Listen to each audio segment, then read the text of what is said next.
Hello there, and welcome back to the HistSleep channel. Tonight, let's step quietly into a small English village in the 19th century.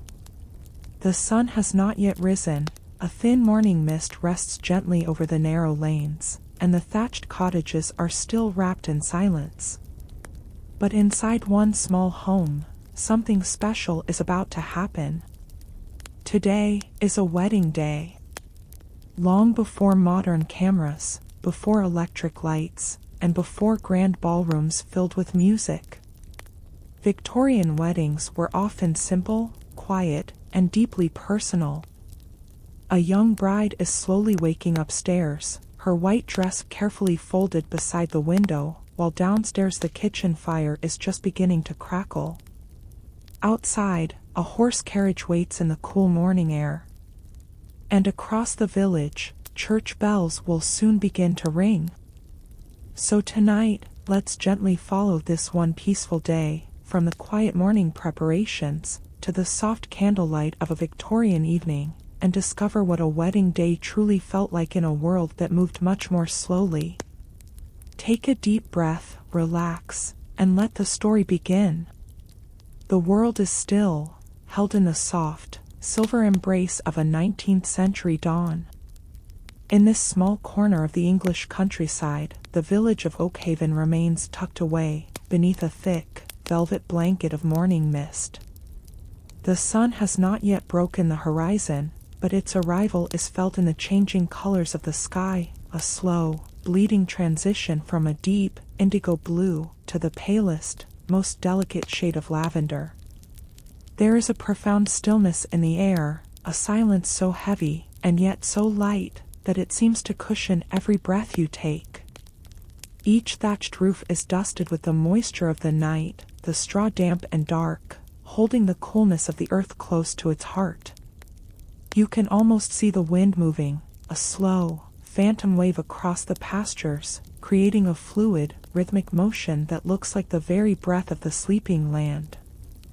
High above, in the gables of the old stone church, a single owl makes its final flight, its wings cutting through the mist without a sound, disappearing into the shadows of the ivy-covered walls. The iron gates of the village manor, cold and silent, stand as sentinels in the gray light, their intricate scrollwork silvered by the frost. There is no haste here, no rush to meet the coming hours, only the patient, rhythmic pulse of a world that knows how to wait. In the distance, the muffled murmur of a stream can be heard, its cold water tumbling over moss-covered stones, a steady, grounding hum that anchors the morning in peace. A lone blackbird, perched upon a weathered oak branch, stirs from its rest, shaking the dampness from its wings. This is the moment between dreams and waking, where the air feels different, heavier with the weight of history, yet light with the promise of the road ahead. The mist begins to coil and swirl, reacting to the first, faint warmth of the approaching sun, revealing the outlines of the garden fences, and the sleeping roses, their petals still tightly curled against the chill. Everything is waiting, suspended in a holy, quiet anticipation, for the first gold light to touch the spire of the church. For today, the village does not just wake to another morning, it wakes to a wedding day. Inside the cottage, the internal temperature is only slightly warmer than the air outside. The thick stone walls, though sturdy, offer little insulation against the damp English morning. In the main living area, the furniture is arranged for utility, a heavy oak table, several ladder-back chairs, and a tall, pendulum clock standing against the far wall.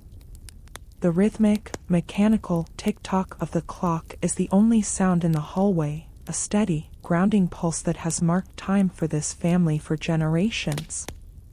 Upstairs, the family begins to wake, not to the sound of an alarm, but to the natural light and the early stirrings of the household. In the bedrooms, the floors are covered with simple, braided rugs, placed there to provide a small bit of warmth for bare feet against the cold floorboards. On the washstands, the ceramic basins are filled with water that was carried up the night before. A thin layer of ice has sometimes formed on the surface, requiring a firm, deliberate touch to break. The process of dressing is slow, involving multiple layers of heavy, natural fabrics like wool, linen, and cotton. In the Victorian era, clothing was an investment, and each piece was handled with care, fastened with small, pewter buttons or simple ties. The father of the house moves toward the stairs, his heavy leather boots, which were greased with tallow the night before to keep them waterproof, make a muffled, rhythmic thud. He descends the narrow staircase, holding the wooden railing, which has been polished smooth by the touch of many hands over many years. In the corner of the landing, a small oil lamp sits on a bracket, its wick trimmed and ready, though it is not yet lit. Downstairs, the smell of the house is distinct, a combination of beeswax used for polishing wood, and the faint, lingering scent of lavender sachets kept in the linen chests. There is no rush in these movements, only a series of practiced, functional habits that define the start of a 19th century day. The heavy, iron latch of the kitchen door is lifted, creating a sharp, metallic clack that signals the house is officially open. Through the small window panes, the interior begins to brighten, revealing the simple, whitewashed walls and the exposed, timber beams of the ceiling.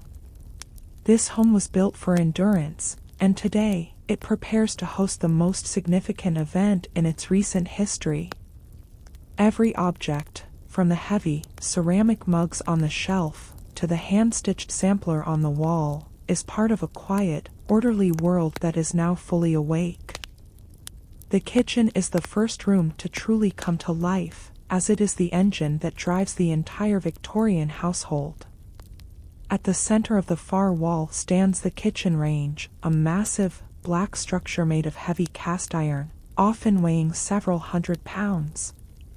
This machine is not just a stove, it is a complex system of flues, dampers, and ovens, all designed to be powered by a single, central firebox.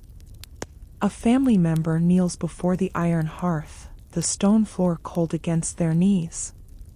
The first task is the removal of the clinkers and ash, the stony residue left behind by yesterday's coal.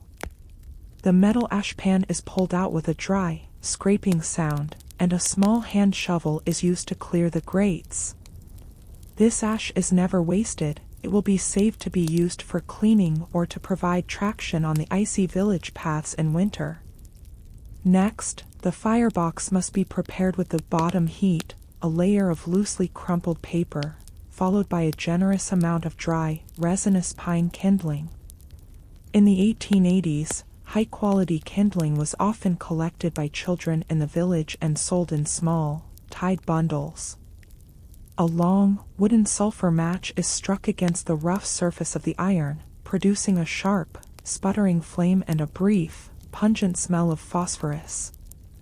The match is held to the paper, and soon, the first, orange flickers begin to lick at the dry wood. You can hear the soft, hollow humph as the chimney draft catches, drawing the air upward through the flue.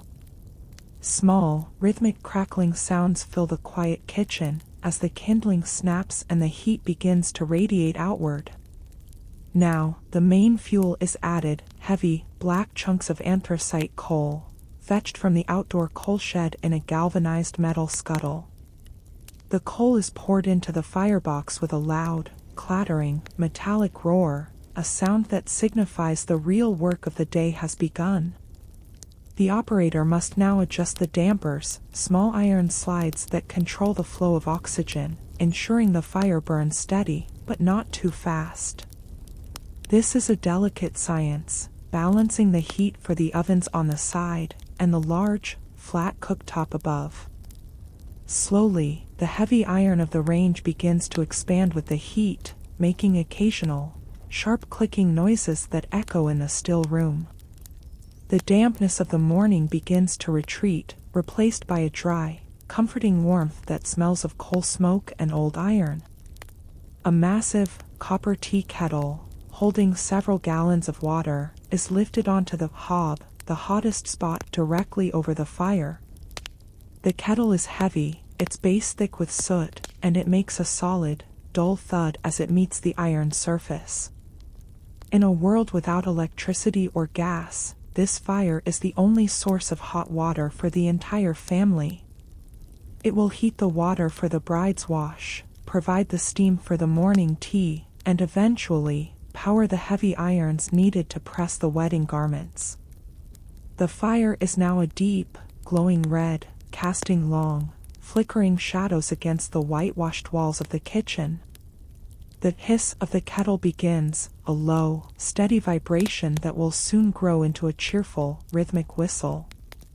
Every action in this house is dictated by this fire. It must be watched, fed, and tended throughout the day with a methodical, patient attention.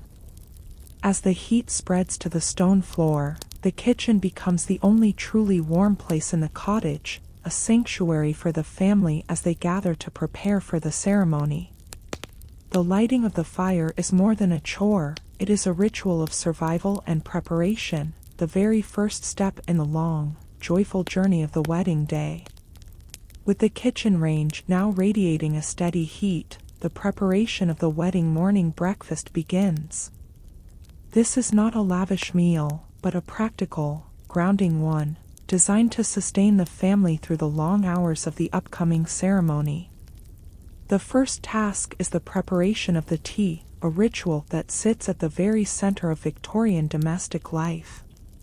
A heavy, ceramic teapot, often made of thick brown Betty earthenware, is brought to the wooden prep table. First, a small amount of boiling water is swirled inside the pot to warm the clay, a necessary step to ensure the tea stays hot in the chilly morning air. This water is then emptied into the slop bowl with a soft, splashing sound, and several spoonfuls of loose, black tea leaves are measured out from a decorative tin caddy. The boiling water from the copper kettle is poured over the leaves, creating a rising cloud of fragrant, earthy steam that fills the kitchen. The tea must steep for exactly 5 minutes, covered by a thick, hand-knitted wool tea cozy to preserve the temperature. Nearby, the bread is being prepared, not from a bag, but from a large, round loaf known as a cottage loaf, baked the previous evening in the village bakery. The bread has a thick, dark crust, and it is sliced with a long, serrated steel knife, creating a rhythmic, crunching sound against the heavy wooden breadboard. Each slice is substantial, smelling of yeast and toasted grain, and is placed on a long, wire toasting fork. The fork is held directly in front of the open firebox of the iron range, where the glowing coal embers turn the bread a perfect, golden brown. The scent of toasting bread begins to mingle with the smell of the tea, creating a warm, comforting atmosphere in the small room. On the table, a slab of salted butter, hand-churned and pressed into a decorative wooden mold, is ready to be spread. Beside it sits a small jar of preserve, perhaps damson plum or bitter orange marmalade, made from the fruit of the family's own garden. For a wedding morning, a few extra items might be added to the simple fare, such as fresh eggs from the backyard coop. The eggs are placed into a small, tin saucepan filled with simmering water, their shells clicking gently against the metal as they cook. In the 1880s, breakfast was a quiet, methodical affair, with no modern distractions, only the sound of the tick-tock of the wall clock and the occasional, metallic scrape of a butter knife. The family members gather around the table, their movements efficient and practiced. The tea is poured into heavy, wide-rimmed cups, the dark liquid steaming in the cool indoor air. They add a splash of thick, unpasteurized cream, which swirls into the tea like a pale, golden cloud. There is a sense of calm in this simple meal, a moment of togetherness before the house becomes filled with guests and excitement. Every action, from the cracking of an eggshell to the stirring of the tea with a silver spoon, is done with a sense of quiet, orderly purpose. The food is honest, hearty, and local, reflecting a world where every ingredient had a story and a source. As the last crumbs are cleared and the final drops of tea are finished, the household feels fortified. The simple breakfast is over, and the focus now shifts as the sun finally begins to lift the morning mist from the village lanes. This window is a classic Victorian design, featuring small, diamond-shaped glass panes held together by narrow strips of lead, known as cames. In the late 19th century, window glass was often hand-blown, resulting in slight, wavy imperfections and tiny air bubbles trapped within the grain. As she leans closer, these imperfections subtly distort the world outside, creating a soft, painterly effect on the landscape. She reaches out a hand to touch the glass. It is biting cold, a stark contrast to the growing warmth of the kitchen downstairs. A thin layer of condensation, or breath mist, has formed on the inside, and she wipes it away with a slow, rhythmic motion of her sleeve. The view reveals the rolling fields of the English countryside, still submerged in a sea of thick, low-lying morning fog. This is radiation fog, a common weather phenomenon in the rural valleys, caused by the ground cooling rapidly under a clear night sky. The mist does not sit still, it moves in slow, ghostly currents, clinging to the hedgerows of hawthorn and elderberry that divide the pastures. In the distance, the ancient, gnarled silhouettes of oak and ash trees appear as if they are floating, their lower trunks completely hidden by the white vapor. To a Victorian observer, these fields were not just scenery, they were a map of the village's survival, divided into allotments and grazing commons that had been farmed for centuries. She can see the faint, dark shapes of the sheep, huddling together near the stone walls for warmth, their heavy wool coats damp with the morning dew. The sky above the fields is now beginning to transition, the pale lavender fading into a soft, buttery gold as the sun nears the horizon. This light begins to penetrate the mist, turning the atmosphere into a luminous, glowing haze, a moment known as the golden hour by painters of the era. The air outside is perfectly still, no wind moves the leaves, yet there is a sense of immense, quiet energy. She notices the intricate, geometric patterns of spider webs stretched across the window frame, each thread beaded with tiny, liquid diamonds of moisture, shining in the increasing light. Below the window, the cottage garden is a study in muted colors, the deep greens of the boxwood hedges, and the skeletal, frost-covered stems of the dormant rose bushes. Everything is sharp, clear, and biting, the coldness of the world outside acting as a reminder of the reality of the day. She watches as a single, distant horse-drawn wagon moves along the ridge, the sound of its wooden wheels on the flint road reaching her as a faint, rhythmic clack-clack. It is a neighbor, or perhaps a merchant, starting their day with the same, methodical pace that has defined village life for generations. The bride lingers here for a final moment, her breath creating a new, tiny cloud of steam on the glass. Looking out at these fields, she is looking at her past, and the familiar ground she has walked since childhood. The mist is now starting to lift in earnest, revealing the vibrant, emerald green of the damp grass, and the first, long shadows of the trees stretching across the earth. The world is no longer hidden, the transition from the private dreams of the night to the public reality of the wedding day is complete. With a final, deep breath, she turns away from the glass, as the first, true ray of sunlight hits the spire of the village church in the distance. The bedroom is now filled with the soft, natural light of the morning, revealing the centerpiece of the day. Laid carefully across the high, patchwork-covered bed is the wedding dress, a masterpiece of late Victorian textile work. In the 1880s, a wedding dress was not just a garment, it was a symbol of the family's status and the bride's transition into a new life. The fabric is a heavy, luminous silk satin, which has a structural, almost architectural quality to it. As the light hits the folds, you can see the subtle, creamy sheen that only genuine silk produces, a color that was often described as ivory or eggshell rather than a pure, clinical white. The bodice is stiffened with internal boning, made from thin strips of baleen or spring steel, designed to create the fashionable, upright silhouette of the era.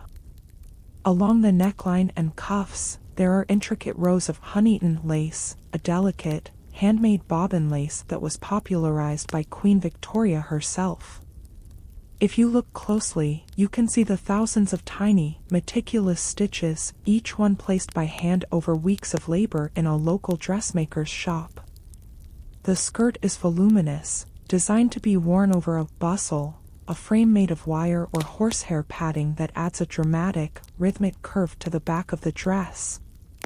Next to the dress lie the undergarments, equally essential and complex, including a fine, linen chemise and a corset embroidered with tiny, silk rosebuds. The stockings are made of pure white silk, smooth and cool to the touch, carefully folded beside a pair of kid leather boots. These boots feature narrow, pointed toes and a row of small, functional pearl buttons running up the side, requiring a specialized button hook to fasten. The scent of the dress is faint, a mixture of new fabric, and the scent of dried white roses that were tucked into the storage chest to keep the silk fresh. There is a profound sense of weight to the ensemble, both physical and symbolic, as it waits in the stillness of the room. To a Victorian observer, every detail of this dress conveyed a message, from the number of buttons to the specific pattern of the lace. It is not merely a costume, but a carefully constructed piece of history, waiting to be inhabited. The bride stands for a moment, observing the way the sunlight catches the silver pins still tucked into a nearby pincushion. The dress remains motionless, its long, heavy train spilling over the edge of the bed like a frozen, silken waterfall. In the quiet of the morning, the garment seems to hold its breath, prepared for the transformation that is about to begin. This is the bridge between the girl she was and the woman she is about to become, crafted from silk, lace, and iron-strong tradition. The process of dressing a Victorian bride is a slow, methodical task that requires the assistance of several hands. Inside the small bedroom, the mother and sisters move with a quiet, practiced efficiency as they begin the multi-layered transformation. The first layer is the linen chemise, a simple, breathable garment designed to protect the more expensive silk layers from the skin. Then comes the most defining element of 19th century fashion, the corset. It is made of stiff, white coutil fabric, reinforced with rows of vertical stitching and flexible, steel stays. The bride stands straight, holding onto the bedpost for balance, as her sisters begin the lacing process at the back. You can hear the rhythmic, sliding sound of the silk laces as they are pulled through the metal eyelets. This is not about tight lacing to an extreme, but about providing the necessary, structural support for the heavy skirts that will follow. The mother carefully checks the alignment, ensuring the busk, the flat steel stay at the front, is perfectly centered. Over the corset, they layer a corset cover and several petticoats, made of crisp, starched cotton. Each petticoat is finished with broderie anglaise, an intricate style of openwork embroidery that adds volume and a faint, rhythmic swish to every movement. The weight of the clothing begins to increase, a physical reminder of the formality and gravity of the day. Now, the main gown is carefully lifted, its heavy silk satin making a soft, rustling sound, like the wings of a large bird. The sisters hold the skirt open as the bride steps into it, a delicate, coordinated maneuver to avoid wrinkling the fabric. The bodice is then brought over her shoulders, its internal lining feeling cool and smooth against her skin. Fastening the bodice is the most time-consuming part, as it features a long row of tiny, silk-covered crochet buttons at the back. The mother uses a silver button hook, a specialized Victorian tool with a small, curved end, to pull each button through its narrow, hand-sewn loop. The click of the hook against the buttons is a steady, metallic rhythm in the quiet room. There is very little talking. The family communicates through small, intuitive gestures, a tuck here, a smoothing of the fabric there. They then attach the bustle frame underneath the back of the skirt, which gives the dress its characteristic, sweeping silhouette. This structure, made of spring steel and fabric, allows the heavy silk train to drape elegantly without dragging too heavily on the floor. The bride's sisters then kneel to arrange the hem, ensuring the lace trim sits perfectly against her kid leather boots. Every layer has a function, from warmth and modesty to the creation of a specific, socially accepted form. In the 1880s, this communal act of dressing was a vital rite of passage, a final, intimate moment shared between the women of the family before the public ceremony. The air in the room is warm now, smelling of the starch from the petticoats and the faint, clean scent of rosewater. As the final button is secured, the bride is no longer just a daughter or a sister, she is a figure of tradition, held upright and elegant by the craftsmanship of her clothes.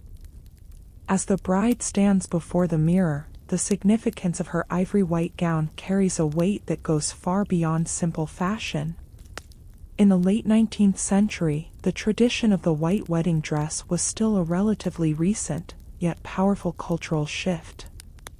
Before the mid-1800s, most brides simply wore their best dress, regardless of the color, choosing practical shades like deep blue, forest green, or even black, which could be worn again for Sunday services. The move toward white was solidified by Queen Victoria herself, during her wedding to Prince Albert in 1840. By choosing a gown of white, Spitalfields silk, the Queen broke away from the traditional royal practice of wearing heavy, crimson velvet robes. For the Victorian middle and upper classes, a white dress was a supreme, public statement of wealth and social status. White fabric was notoriously difficult to keep clean in an era of coal smoke, muddy roads, and open hearths. To wear a dress of such a delicate, impractical color was to show the world that the bride's family possessed the means to afford a garment that might only be worn once.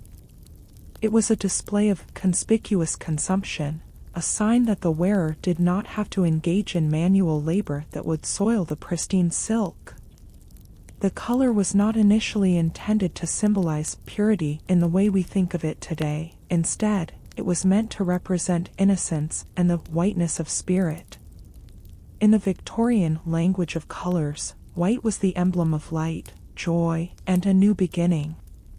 The specific shade of the dress also held meaning, with pure white being less common than creamy ivory or eggshell, as these warmer tones were more flattering under the soft, flickering light of oil lamps and candles.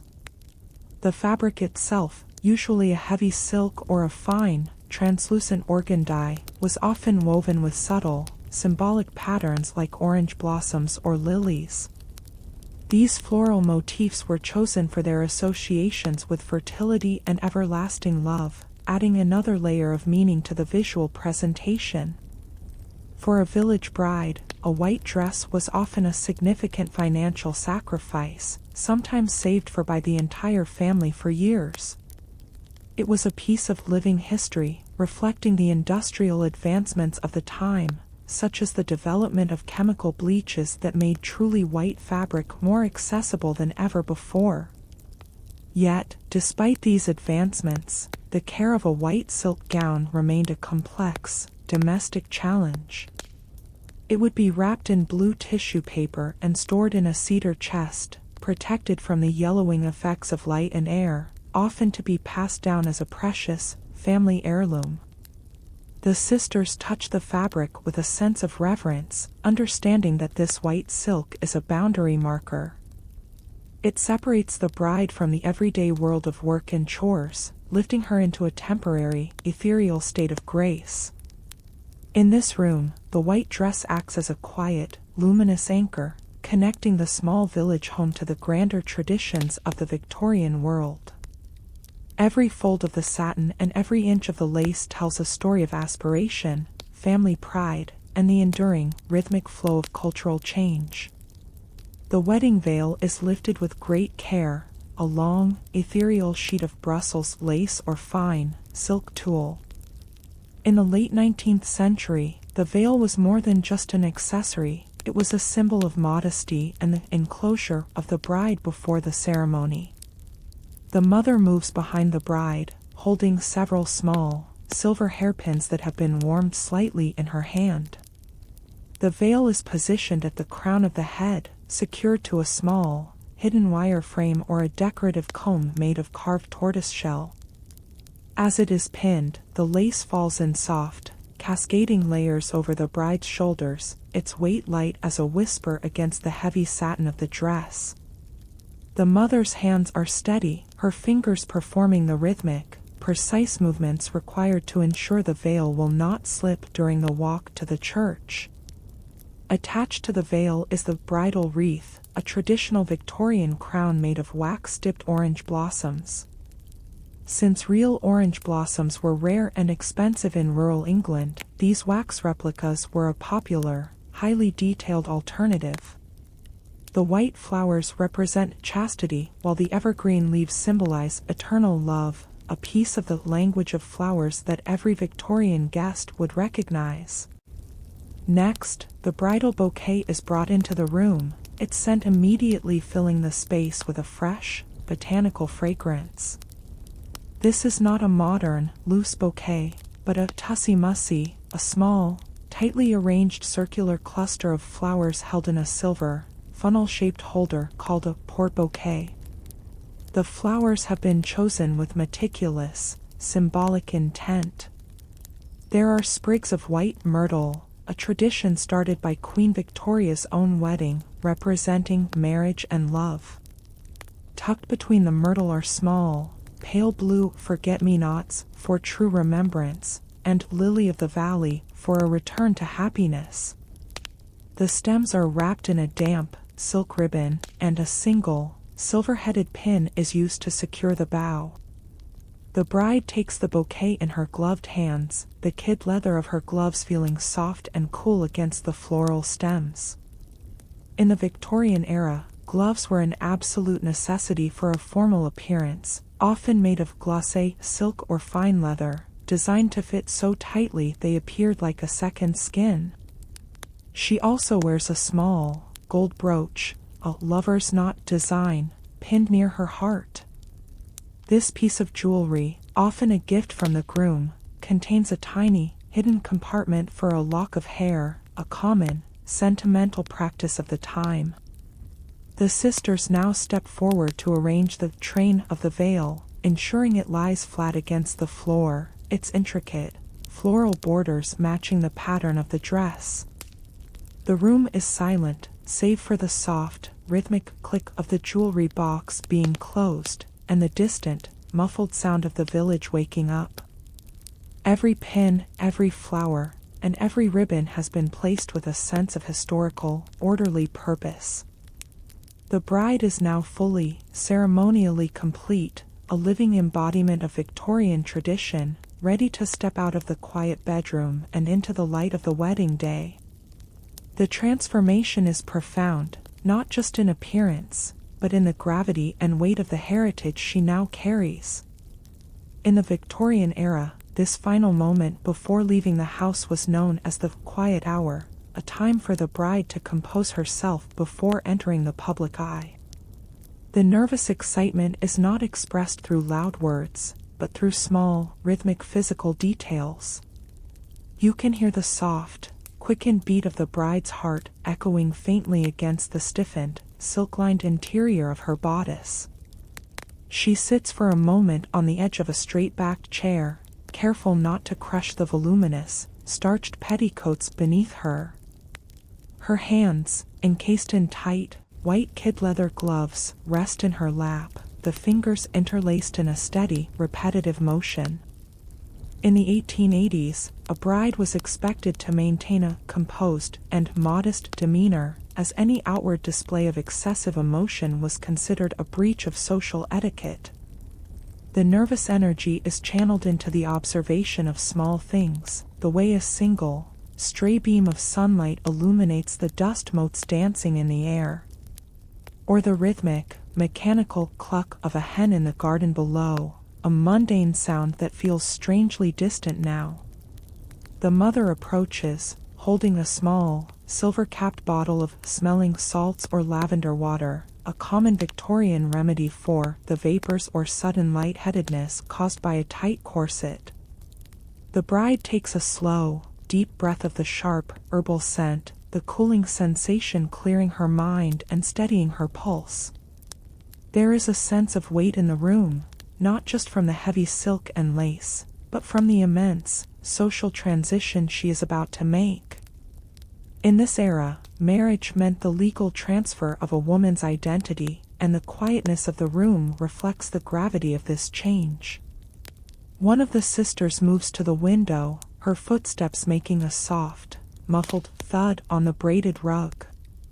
She whispers that the carriage has been sighted at the end of the lane, its iron-rimmed wheels making a distinct, rhythmic crunch against the flint road. This news brings a final, sharp intake of breath, a moment where the internal world of the home meets the external world of the village. The bride looks at her reflection in the small, silver-backed hand mirror, seeing not just herself, but a figure shaped by centuries of tradition and family expectation. She checks her prayer book, a small, leather-bound volume that she will carry alongside her bouquet, its edges gilded in gold.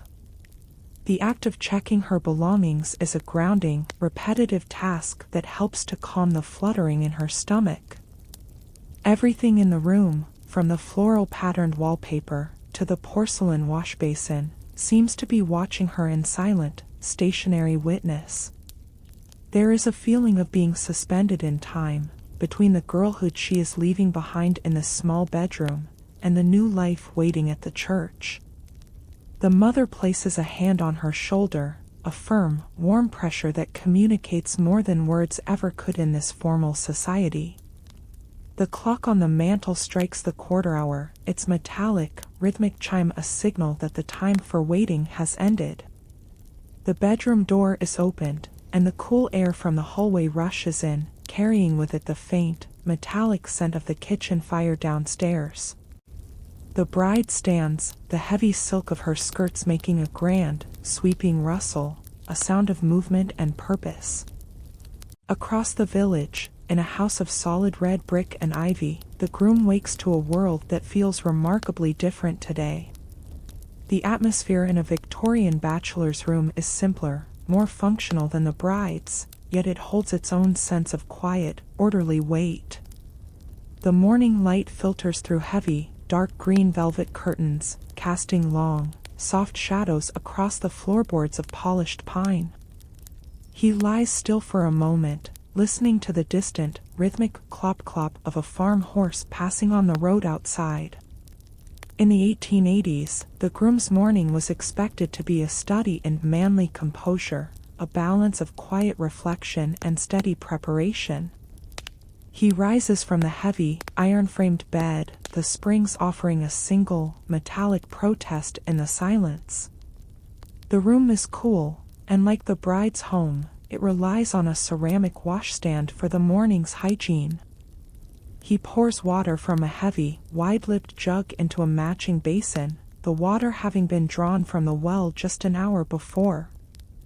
This is a bracing, cold water wash, a practice encouraged in the Victorian era to promote vigor and a clear mind. The splash of the water is sharp and clean, a rhythmic, waking sound that echoes against the wood-paneled walls. Next comes the ritual of the shave, a task of great precision in an era of straight-edged razors. He strops the long, steel blade against a strip of heavy leather, a rhythmic, sliding shick-shick sound that sharpens the edge to a surgical keenness. A badger hair brush is used to whip up a thick, white lather from a cake of sandalwood-scented soap. The scent is masculine and grounding, a mixture of warm wood and herbal spice, filling the small space around the mirror. He moves the razor with slow, methodical strokes, a task that requires a steady hand and absolute focus. In this era, a clean-shaven chin or a neatly trimmed mustache was a sign of a respectable man, a vital part of his public identity. The rhythmic scraping of the blade is the only sound, save for the occasional, soft thud of a log settling in the fireplace downstairs. As he dries his face with a coarse, linen towel, he looks at his reflection, realizing that this is the last morning he will wake as a single man in his father's house. There is no chaos here, only the steady, incremental steps of a man preparing for the most significant contract of his life. The room, with its stacks of leather-bound books and its scent of cedar and tobacco, feels like a sanctuary of the past. But the light is growing stronger, and the duties of the wedding day are beginning to call. He moves toward the chair where his clothes are waiting, his movements calm, deliberate, and filled with a quiet, masculine purpose. The groom now turns his attention to his attire, which has been prepared with the meticulous, exacting standards of the late Victorian era. On a low wooden stool, his wedding boots wait, made of high-quality box-calf leather with stiff, reinforced ankles. In the 1880s, achieving a perfect mirror shine was a labor-intensive process, involving a substance known as blacking. This was a mixture of bone black, molasses, and oil, which had to be applied in thin, rhythmic layers. He takes a stiff-bristled brush and begins to work. The sound is a steady, dry shush-shush against the tough leather. He applies a final layer of beeswax and turpentine, rubbing it in with a soft, flannel cloth in small, circular motions. The friction creates a faint, warm scent of wax and pine, and slowly, the leather transforms from a dull matte to a deep, luminous black that reflects the morning light. Next, he reaches for his frock coat, the standard formal attire for a Victorian gentleman's wedding. This coat is made of superfine black wool, a fabric so densely woven it feels almost like silk to the touch. Before putting it on, it must be brushed to remove every speck of dust, a task of great importance in an era where coal soot was everywhere.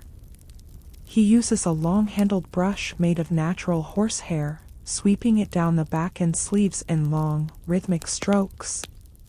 The sound is a soft, percussive thwack as the bristles meet the heavy wool.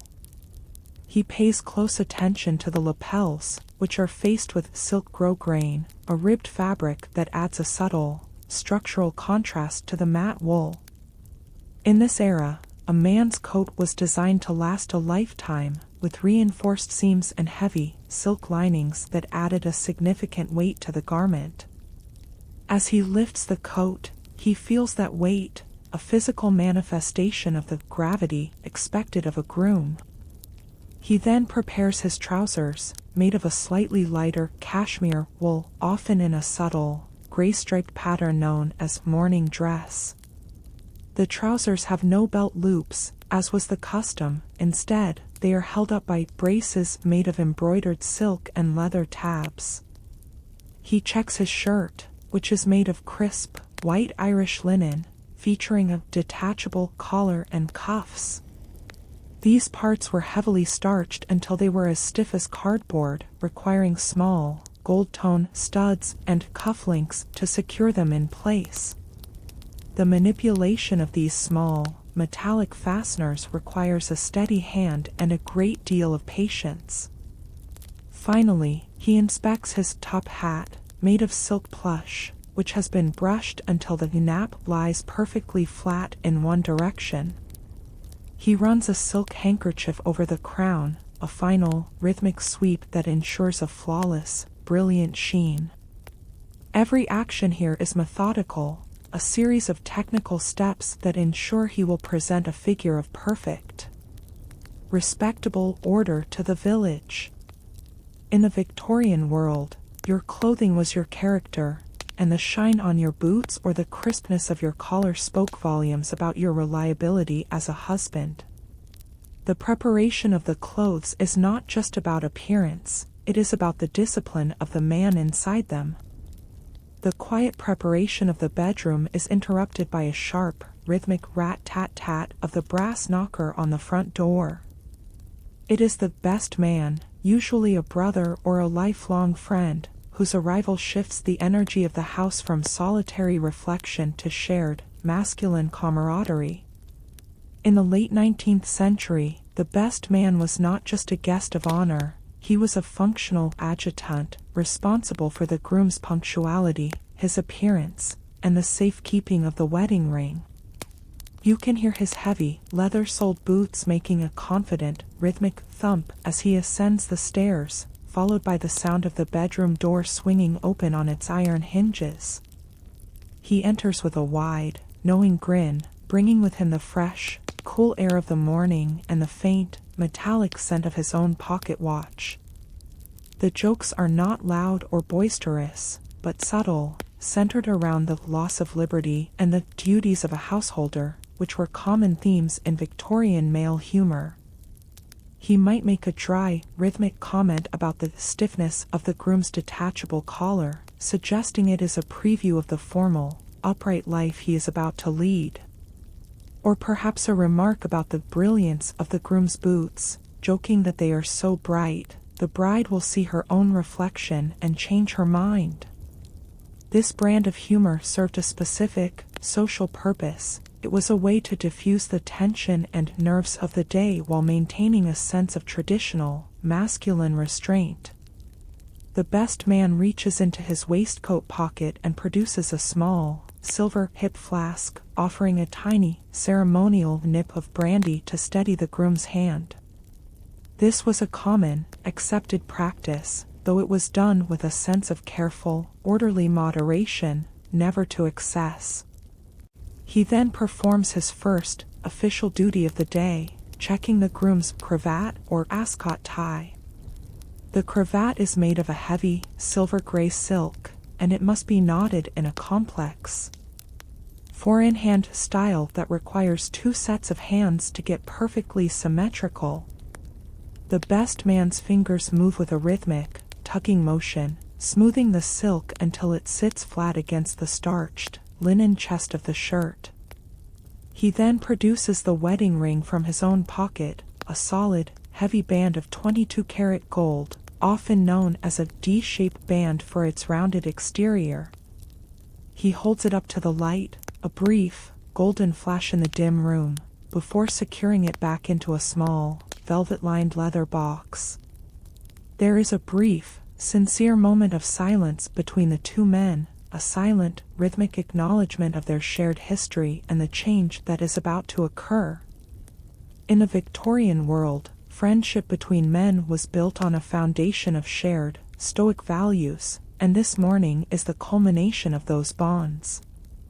The best man checks his own pocket watch, a heavy, silver half-hunter, clicking the cover open with a sharp, metallic snap. He announces that the time for reflection is over, and the time for the journey has arrived. His presence acts as a grounding, practical force, turning the groom's inward thoughts back toward the external, social duties of the ceremony. Together, they prepare to leave the room, their footsteps falling in a coordinated, rhythmic pattern on the wooden floorboards. The jokes continue softly in the hallway, a light-hearted, necessary layer of protection against the gravity of the morning, as they move toward the final, simple meal before the church.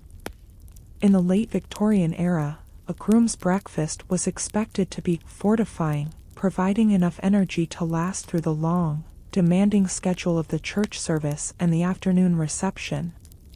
The table is set with willow pattern ceramic plates, their deep blue and white designs reflecting a classic, middle-class aesthetic of the 1880s. At the center of the meal is a large, communal platter of kedgeree, a popular Anglo-Indian dish made of flaked smoked fish, boiled rice, and hard-boiled eggs. The scent is savory and complex, a mixture of salty, smoked haddock and the mild, yellow warmth of curry powder, which was a staple of the Victorian pantry.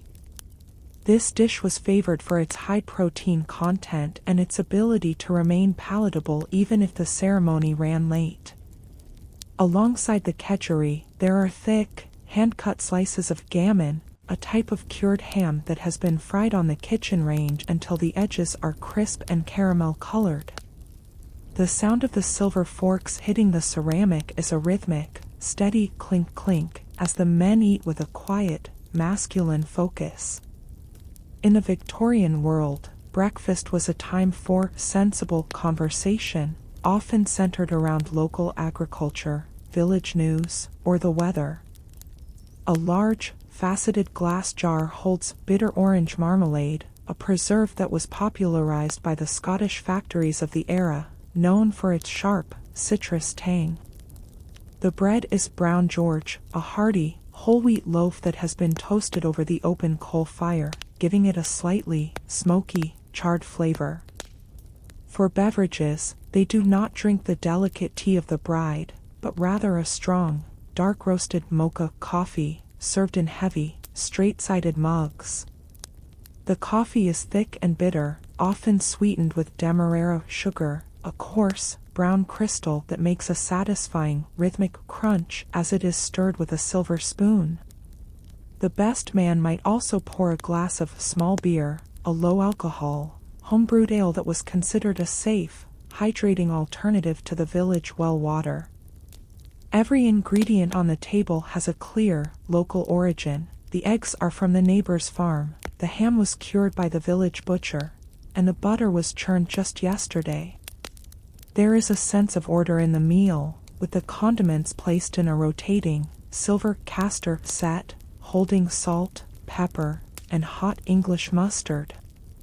The mustard, made from ground yellow seeds and vinegar, provides a sharp, sinus-clearing heat that was believed to awaken the senses for the day's responsibilities. The groom eats with a certain, rhythmic restraint, his mind already moving toward the church, yet his body appreciating the solid, grounding fuel of the food. The conversation remains light, perhaps discussing the quality of the year's harvest or the condition of the horses in the stable, avoiding any heavy, emotional topics. As they finish, the best man uses a small, linen napkin to neatly clear any stray crumbs from his waistcoat, a gesture of typical Victorian attention to detail. The meal is more than just sustenance, it is a ritual of preparation, a way to anchor the men in the physical world before they enter the spiritual, formal space of the wedding ceremony. The time for preparation has ended, and the groom steps out of the heavy, oak front door into the crisp, morning air. Waiting at the edge of the gravel path is the carriage, a hansom or perhaps a brougham, a closed, four-wheeled vehicle designed for formal occasions. In the 1880s, the quality of the carriage and the condition of the horses were direct indicators of a man's credit and social standing in the village. The carriage is painted a deep, midnight black, its surface polished with lampblack and oil until it reflects the stone walls of the house. The iron-rimmed wooden wheels stand tall, their spokes narrow and perfectly aligned, designed to cut through the soft, damp mud of the country roads. Attached to the front are two matched bay horses, their coats groomed until they shine like burnished copper. You can hear the rhythmic, impatient clop-clop of their hooves against the flint, and the soft, metallic clinking of the brass harness fittings. In the Victorian era, these harnesses were decorated with face pieces or brasses, small, circular discs of polished metal that often carried symbolic patterns for good luck. The groom walks toward the vehicle, his leather-soled boots making a distinct, rhythmic crunch on the loose gravel of the driveway. He moves with a steady, upright posture, a physical requirement for a man wearing a structured, silk-lined frock coat. The best man follows closely behind, carrying the groom's leather gloves and checking the silver half-hunter pocket watch one final time. Punctuality in the 19th century was a moral virtue, and arriving at the church exactly 10 minutes before the bride was a strict, social requirement. The driver, dressed in a heavy, wool livery coat and a stiff, felt top hat, tips his whip in a silent, rhythmic salute. He holds the leather reins with a firm, experienced grip, keeping the horses steady as the groom approaches the carriage door. The door opens with a heavy, mechanical thud, revealing the interior lined with dark, button-tufted leather and smelling of old wood and horsehair padding. As the groom climbs inside, the carriage sways slightly on its C-spring suspension, a Victorian engineering marvel designed to absorb the shocks of uneven roads.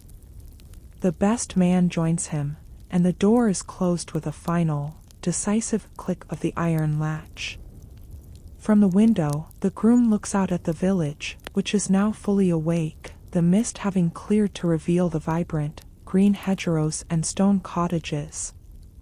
The driver gives a short, rhythmic whistle, and with a gentle, forward lurch, the carriage begins to move. The sound of the wheels transitions from the crunch of gravel to the steady, rhythmic rumble of the dirt road, a sound that will accompany them all the way to the parish church. This journey is the final, physical transition of the morning, a movement away from the safety of the family home toward the public, binding vows of the ceremony. The rhythmic motion of the carriage acts as a calm, steadying force, allowing the two men a few final minutes of quiet, masculine composure. The village spire is now visible above the trees, and the journey toward a new life has truly begun. The moment has arrived for the bride to leave her childhood home, and the transition begins at the cottage gate. Waiting for her is a Victoria carriage, a low-seated, elegant vehicle named after the Queen herself, featuring a collapsible leather top known as a calash. In the 1880s, for a wedding, the carriage was often pulled by a pair of gray horses, as white or light gray coats were traditionally preferred for bridal processions to symbolize celebration. The bride descends the front steps, her heavy silk train lifted carefully by her sisters to prevent it from touching the damp, stone path. The driver, standing straight in his formal, brass-buttoned coat, holds the horses' heads to keep them on the bit, ensuring they remain perfectly still. The air is filled with the rhythmic, heavy breathing of the animals, and the faint, sweet scent of the white lilies tied to the carriage lamps. As she reaches the vehicle, the father of the bride steps forward to assist, a gesture of significant, social weight in the Victorian patriarchal structure. She must enter the carriage with a specific, practiced grace, managing the volume of her starched petticoats and the wire bustle underneath her skirt. The iron step of the carriage is narrow, and it makes a slight, metallic ping as she places her weight upon it. Inside, the seats are upholstered in deep, button-tufted wool, providing a firm, yet comfortable base for the short journey. Her father sits beside her, his presence a steady, grounding force, while her sisters and mother prepare to follow in a second, smaller vehicle. The driver releases the brake with a sharp, mechanical clack, and with a gentle, rhythmic click of his tongue, he signals the horses to move. The transition from stillness to motion is felt as a slow, swaying lurch, as the C-spring suspension of the carriage absorbs the unevenness of the dirt road. The sound of the wheels is a constant, rhythmic crunch-crunch against the flint and gravel, a sound that defines rural travel in the 19th century. She looks back at the cottage one last time, the stone walls and thatched roof appearing smaller as the carriage gains momentum. In this era, the wedding journey was a public spectacle, a slow, deliberate movement that allowed the community to witness the bride's passage. The mist has now completely evaporated, leaving the morning air crystal clear and revealing the vibrant, emerald-green hedgerows that line the narrow lane.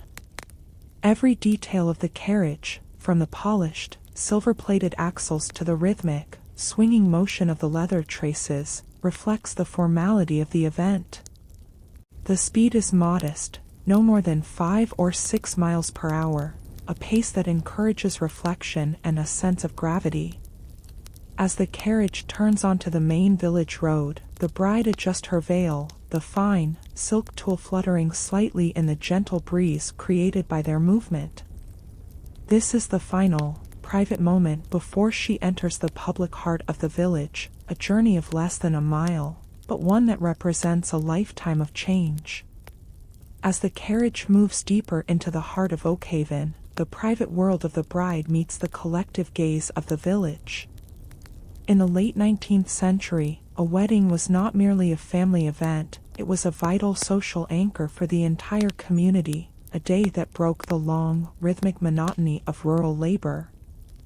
Along the narrow main road, neighbors have gathered in small, orderly groups outside their stone-walled cottages. The men, many of them agricultural laborers, have paused their work, standing with their heavy, mud-stained felt hats held respectfully against their chests. They wear their Sunday best, which for a laborer meant a clean, coarse linen smock frock, intricately embroidered at the chest and shoulders, a traditional garment that was slowly being replaced by mass-produced wool jackets. The women stand beside them, wearing high-neck dresses of dark, practical calico or corduroy, their heads covered by stiffly starched, white cotton bonnets. Children, with faces scrubbed clean for the occasion, perch on top of the dry stone walls, their small, rhythmic cheers echoing against the flint stone buildings. The social hierarchy of the village is visible in the crowd, from the local blacksmith, his leather apron removed for the day, to the schoolmistress in her modest, silk-trimmed mantle. There is a sense of quiet, respectful observation, as the Victorian code of conduct discouraged rowdy behavior during a wedding procession. The carriage wheels continue their steady, rhythmic rumble over the uneven road, kicking up thin, gray plumes of dust that settle on the wayside ferns and foxgloves.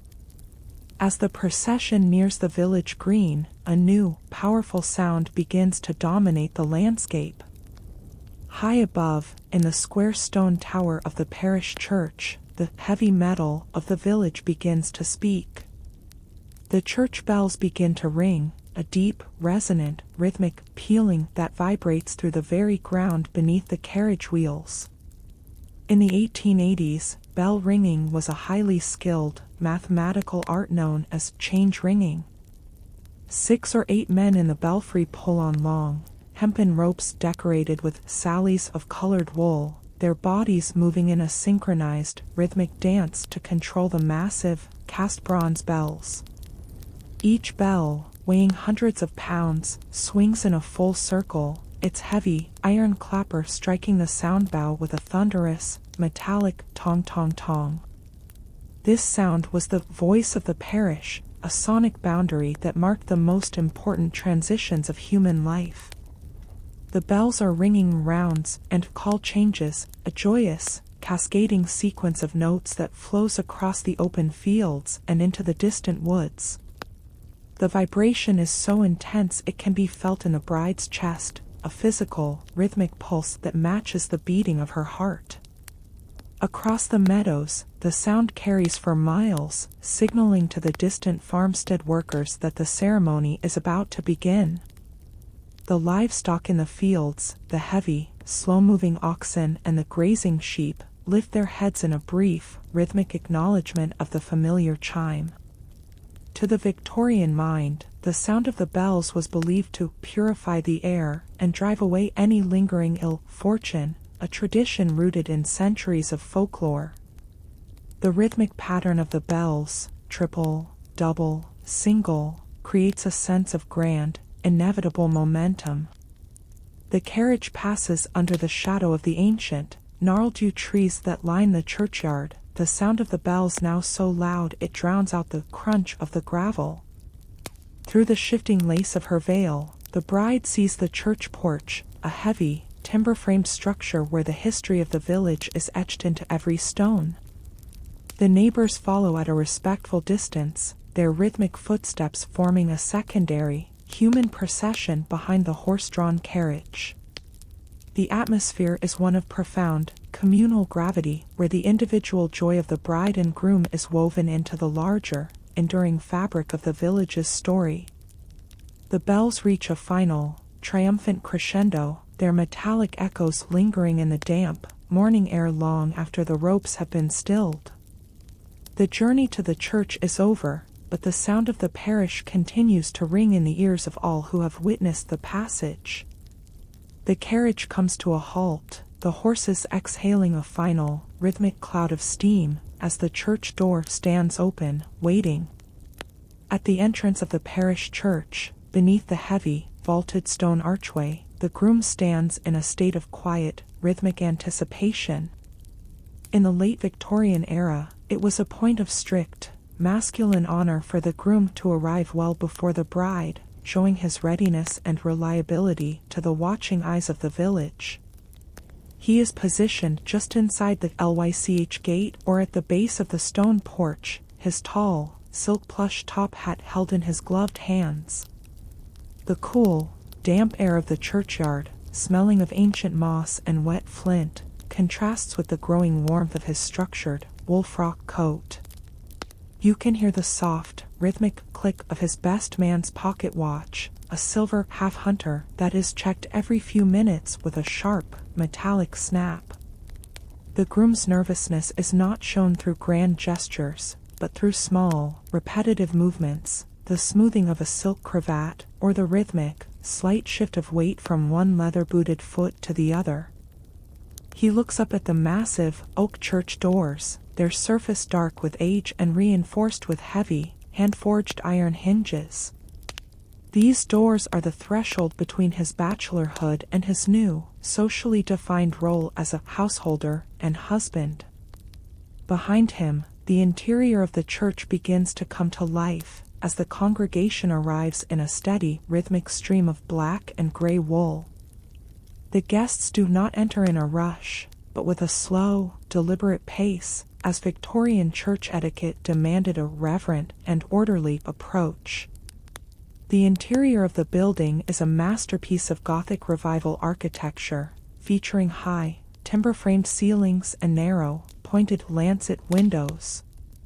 The light that filters through the stained glass is not bright, but a series of deep, jewel-toned pools of ruby, sapphire, and emerald, casting long, flickering shadows across the stone floor. The sound of the guests entering is a constant, rhythmic shuffle of boots and shoes against the ancient, uneven flagstones. Each family moves toward their assigned pew, the heavy, wooden benches made of dark, polished English oak. In the 1880s, the seating in a village church was a map of the local social hierarchy. The wealthiest families sat in the front box pews, while the laborers and servants occupied the simpler benches at the back. As the pews fill, the air in the church begins to change, the scent of old wood and incense being replaced by the smell of damp wool, lavender water, and the faint, metallic tang of the coal-fired heaters. There is a soft, rhythmic murmur of voices, a low-frequency hum of gossip and greetings that is kept carefully below a whisper. The women adjust their voluminous skirts, the silk and taffeta making a sharp, rustling sound, like dry leaves blowing across a stone path. They carry small, leather-bound prayer books and pew cushions, adding a touch of personal comfort to the cold, communal space. At the front of the church, near the chancel, the village organist begins a prelude, the heavy, wooden bellows of the organ pumping air with a deep, rhythmic hiss. The music is slow and somber, the low-frequency notes of the pedal pipes vibrating through the floorboards and into the soles of the groom's feet. This vibration acts as a grounding, hypnotic force, centering the room in a shared, spiritual expectation. The groom looks back over his shoulder, seeing the pews now packed with the faces of those who have known him since childhood. The blacksmith, the miller, the schoolmistress, and the local squire, all gathered in a silent, rhythmic witness to this legal and religious contract. He can see the verger, a church official in a long, black cassock, moving with a slow, rhythmic limp as he lights the candles on the altar. Each flame flickers into life with a tiny, orange glow, adding a new, rhythmic dance of light against the whitewashed walls.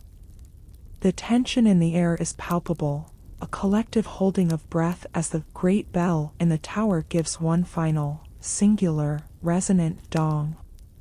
This is the signal that the bride's carriage has entered the churchyard, and the waiting is almost over. The groom turns his gaze back toward the door, his face a study in Victorian composure, yet his eyes filled with a sudden, bright, rhythmic spark of anticipation. The guests fall into a profound, absolute silence, a stillness so deep you can hear the wind sighing through the gaps in the stone masonry. The church is no longer just a building, it is a vessel of tradition, filled to the brim with the hopes, prayers, and social bonds of the entire village. As the organ music swells into a triumphant, rhythmic crescendo, the heavy oak doors begin to swing inward with a low, groaning creak. The ceremony is about to begin, and the quiet, methodical preparations of the morning are about to meet the light of the sacred altar. The heavy, oak doors swing wide, and a flood of brilliant, morning light spills across the cool, stone floor of the nave. The bride stands for a heartbeat on the threshold, a vision in ivory silk and misty, lace tulle, framed by the dark, ancient masonry of the porch.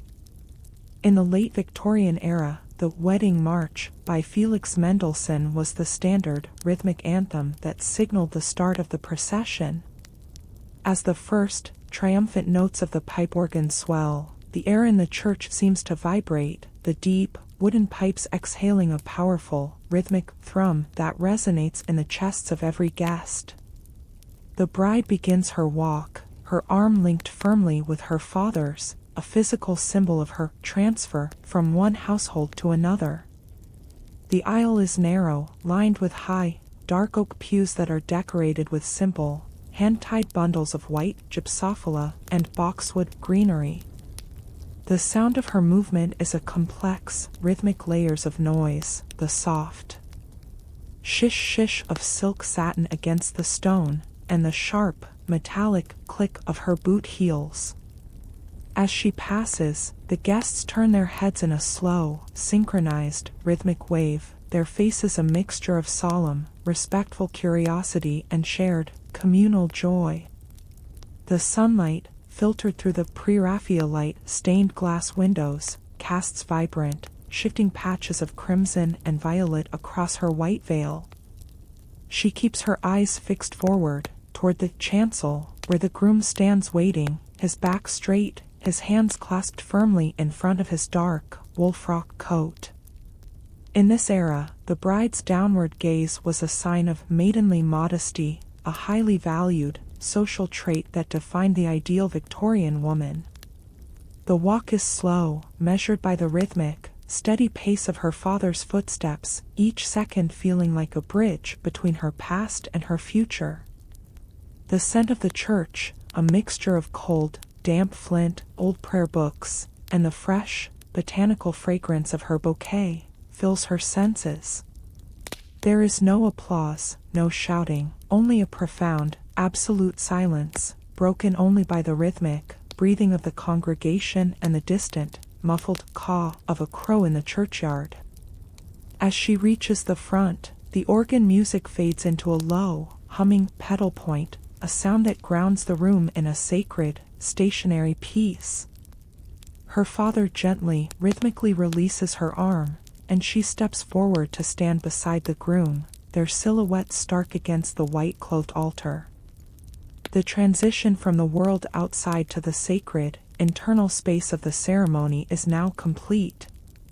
They are no longer individuals in a village lane, they are central figures in a timeless, ritualized drama, witnessed by God and the entire parish.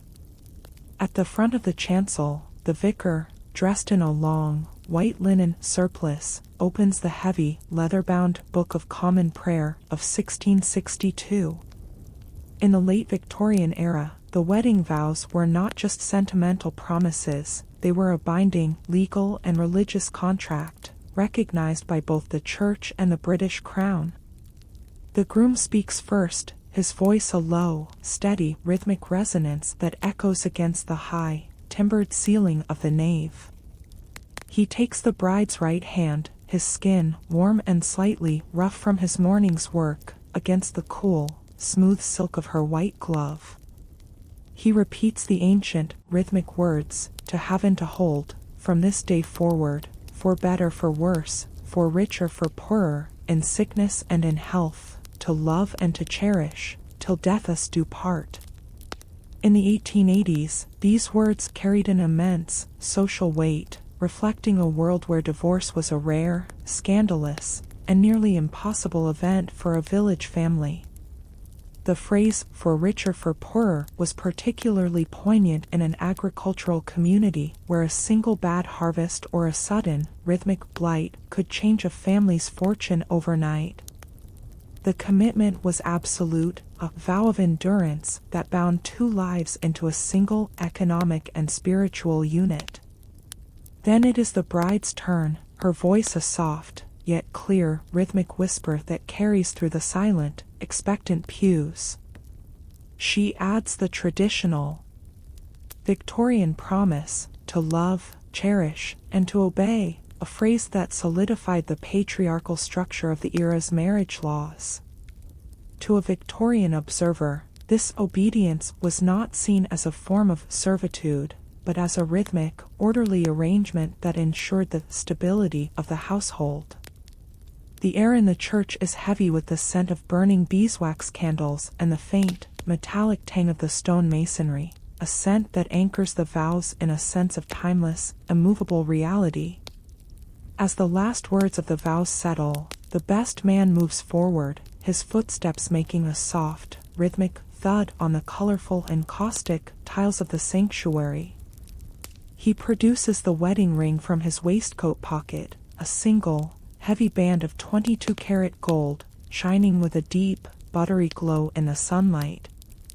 In the Victorian era, the plain gold band was the standard, a symbol of eternity and unending faithfulness due to its circular, rhythmic shape. The ring was often quite thick, a D-shaped design that was meant to be worn for a lifetime, gaining a soft, rhythmic patina of tiny scratches and marks as the years passed. The groom takes the ring, his fingers performing a careful, rhythmic maneuver to slide it onto the bride's fourth finger. This finger was chosen because of a traditional, though medically incorrect, belief in the vena amoris, a vein thought to run directly from this finger to the heart. The ring meets the finger with a slight, rhythmic resistance, before settling into place with a satisfying, silent, golden finality. As he places the ring, the groom repeats the rhythmic, legal formula, with this ring I thee wed, with my body I thee worship, and with all my worldly goods I thee endow. This final phrase was the legal mechanism of the time, signaling the bride's right to be supported and protected by the groom's estate, however humble or grand it might be. The vicar then places his hands over theirs, his skin, thin and translucent like old parchment, a sharp, rhythmic contrast to the young couple's hands. He pronounces the final, binding, rhythmic benediction, as the congregation remains in a deep, stationary, prayerful silence. The ring is now a permanent, physical marker, a talisman of their new, shared identity that will be seen by the village every day for the rest of their lives. In this moment, the abstract promises of the morning have been transformed into a tangible, golden reality, witnessed by the community and sanctified by the ancient, stone walls of the parish. The rhythmic beat of the ceremony now shifts, as the tension of the vows is replaced by a slow, expanding wave of relief and quiet, sacred joy. The couple remains kneeling, their silhouettes casting a single, merged shadow against the altar, as the first, soft notes of a celebratory hymn begin to rise from the organ pipes. In the late 19th century, hymns like "The Voice That Breathed O," Eden were the standard, choral anthems that defined a rural wedding. The pipe organ, a massive, wooden instrument with silver-painted pipes, exhales a powerful, rhythmic thrum that resonates through the heavy, oak pews. The congregation rises in a single, synchronized, rhythmic motion, the rustle of silk and wool sounding like a soft, shifting wind inside the stone walls. As the voices of the village join together, the music becomes a thick, layered, rhythmic wall of sound that fills the high, timbered ceiling of the nave. The acoustics of the ancient, flintstone church create a natural, lingering echo, turning the simple melody into a sacred, communal experience. The organist's feet move across the wooden pedals in a steady, rhythmic dance, pumping the bellows to maintain a constant, breathing pressure of air. To a Victorian observer, this collective singing was more than just music, it was a public, rhythmic declaration of the community's support for the new union. The bride and groom remain at the altar, their heads bowed in a quiet, stationary, prayerful silence as the voices of their neighbors wash over them. The scent of the church, a mixture of cold, damp stone, old paper, and the fresh, botanical fragrance of the lilies, seems to intensify with the warmth of the gathered crowd. As the final, triumphant notes of the hymn fade into a soft, humming pedal point, the vicar leads the couple toward the vestry. This is a small, stone-walled room at the side of the chancel, filled with the smell of old, leather-bound books and beeswax polish. Here, the final, legal, rhythmic step of the ceremony takes place, the signing of the register. In the 1880s, this was the most important, documentative moment of the day, a permanent, handwritten record in the parish archives. The register is a massive, heavy book with thick, cream-colored pages and a dark, leather cover. The groom takes a long, slender quill or a steel-nibbed dip pen, dipping it into a small, glass bottle of deep, black gall ink. The sound of the pen against the paper is a sharp, rhythmic scritch-scritch, as he signs his name with a careful, Victorian, copperplate flourish. Then, the bride signs, her hand steady as she performs the rhythmic, symbolic task of writing her name for the last time as a single woman. The ink is wet and glistening, reflecting the soft, flickering light of a single, nearby candle. The witnesses, usually the fathers of the bride and groom, step forward to add their own rhythmic signatures, their heavy, gold watch chains clinking against the wooden table. Once the register is closed, the vicar turns to the couple, his face illuminated by a sudden, bright, rhythmic beam of sunlight through the clerestory windows. He pronounces the final, binding, rhythmic words, "I pronounce that they be man and wife together, in the name of the Father, and of the Son, and of the Holy Ghost." In this moment, the abstract promises of the morning are fully, legally, and spiritually realized. The tension in the groom's shoulders finally, rhythmically dissolves, and he looks at the bride, their eyes meeting in a shared, silent, profound relief. The organist begins the recessional, a joyous, rhythmic, up-tempo piece such as the Wedding March, its bright, brassy notes signaling the end of the sacred stillness. The couple turns together, a single, merged silhouette against the white-clothed altar, and begins the walk back down the aisle. This time, their pace is faster, more rhythmic, reflecting the energy and joy of their new, shared identity. The guests do not applaud, but they lean in with a soft, rhythmic murmur of approval, their faces glowing in the jewel-toned light of the stained glass. The heavy, oak doors at the end of the church swing wide once more, revealing the bright, emerald-green world of the village outside. The bride and groom step out into the light, the first, true ray of the midday sun hitting the gold band on her finger with a brilliant, rhythmic flash. They are no longer two individuals, they are husband and wife, a new, vital branch on the ancient, rhythmic tree of the village's history. Behind them, the church bells begin to ring once more, a wild, celebratory, rhythmic peal that announces their union to the entire parish. The heavy oak doors of the parish church remain open as the congregation begins to spill out into the bright, mid-morning sun. In the late 1880s, the churchyard gathering was a vital, rhythmic social event where the formal hierarchy of the service dissolved into a more relaxed, communal warmth. The guests move in small, orderly clusters, their leather-soled boots making a distinct, rhythmic crunch-crunch on the gravel paths that wind between the ancient, moss-covered headstones. The air outside is fresh, a sharp, botanical contrast to the smell of old incense and damp stone inside the nave. You can hear the soft, rhythmic swish of silk and taffeta as the women adjust their voluminous skirts, their decorative, lace-trimmed parasols snapping open with a series of small, metallic clicks. These parasols were not just for fashion, but a functional, Victorian necessity to protect the ivory complexion of the ladies from the direct rays of the sun.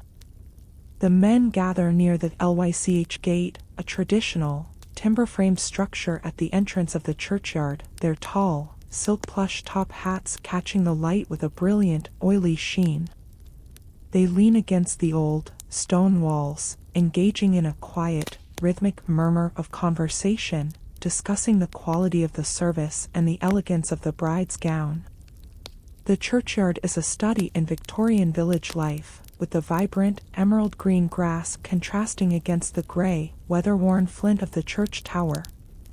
A few adventurous children have climbed onto the lower branches of the ancient, gnarled yew trees, their small, rhythmic giggles echoing through the quiet, sacred space. The verger, in his long, black wool gown, moves through the crowd with a slow, rhythmic pace, ensuring the path remains clear for the bridal party. There is a sense of collective, stationary expectation as everyone positions themselves along the main walkway, forming a human corridor of lace, wool, and smiling faces. The village blacksmith and the local miller stand side by side, their heavy, calloused hands clasped in front of them in a gesture of silent, rhythmic respect. Every detail of the scene, from the rhythmic, distant caw of the rooks in the treetops to the faint, metallic clinking of the horses' harnesses waiting at the gate, reflects the order and tradition of the era. This gathering is the bridge between the sacred silence of the altar and the joyous, boisterous celebration that awaits at the reception. As the first, triumphant chords of the organ fade from within, the crowd falls into a sudden, expectant, rhythmic silence, waiting for the newly married couple to emerge into the light. The bride and groom emerge from the shadow of the stone porch, stepping into the brilliant, midday sun as a single, unified silhouette. Immediately, the quiet churchyard erupts into a controlled, rhythmic, joyous commotion. In the late Victorian era, the transition from the sacred altar to the secular world was marked by ancient, symbolic rituals designed to ensure fertility and plenty. As the couple moves down the gravel path, the guests reach into small, decorative paper cones or silk pouches, their hands performing a quick, rhythmic, scattering motion. A cloud of white grains of rice fills the air, catching the light like tiny, polished pearls before falling with a soft, rhythmic patter-patter against the bride's silk veil and the groom's wool frock coat. To a Victorian villager, rice was a potent, rhythmic symbol of fecundity and wealth, a prayer in physical form that the new household would never know hunger. The children, their faces bright with a rhythmic, energetic excitement, throw handfuls of dried rose petals and lavender buds, adding a soft, botanical fragrance to the morning air. The scent is earthy and sweet, a mixture of dried summer flowers and the faint, metallic tang of the nearby iron gates. The bride laughs, a soft, rhythmic, silver sound, as she ducks her head slightly, the rice grains caught in the delicate, lace folds of her bodice. This was a time of boisterous tradition, where even the most reserved, upright Victorian gentleman might throw a handful of grain with a wide, rhythmic grin. As they reach the end of the flower-strewn path, the showering stops, and the formal, rhythmic receiving line begins to form near the Lych gate. One by one, friends and family approach the couple, their movements slow, deliberate, and governed by the strict, social etiquette of the 1880s. The congratulations are gentle and refined, as loud, excessive displays of emotion were still considered unbecoming in public spaces. The mother of the bride is the first, her gloved hand reaching out to touch her daughter's cheek with a light, rhythmic, trembling pressure. There are no words spoken at first, only a shared, silent, profound look of understanding between mother and child. The father of the groom shakes his son's hand, a firm, rhythmic, manly grip that communicates pride and the passing of a generational torch. You can hear the soft, rhythmic clinking of heavy, gold watch chains against waistcoats as the men lean in to offer a few, well-chosen words of advice. The language of the eyes is just as important as speech, with the guests offering knowing smiles and respectful, rhythmic nods of the head. The village schoolmistress approaches, her voice a crisp, rhythmic, academic tone, offering a blessing for a harmonious and orderly home. Even the local laborers, standing at the edge of the crowd, offer a shy, rhythmic tip of the hat, a gesture of communal respect for the new union. The bride's sisters are nearby, their faces a study in rhythmic, sisterly affection, as they help to brush the stray grains of rice from the bride's heavy, cream-colored train. The sound of the gathering is a constant, low-frequency hum of conversation, broken by the occasional, sharp, rhythmic clack of a parasol being adjusted. There is a feeling of deep, stationary, social cohesion, as the marriage is validated by the presence and approval of every layer of the village hierarchy. The air is warm now, the sun high enough to illuminate the fine dust motes dancing above the ancient, mossy headstones. In this era, these congratulations were the social glue that bound the couple to their community, a series of small, rhythmic, verbal contracts that promised support for years to come. The bride takes a slow, deep breath, the scent of the lavender on her dress mixing with the warm, organic smell of the nearby horses.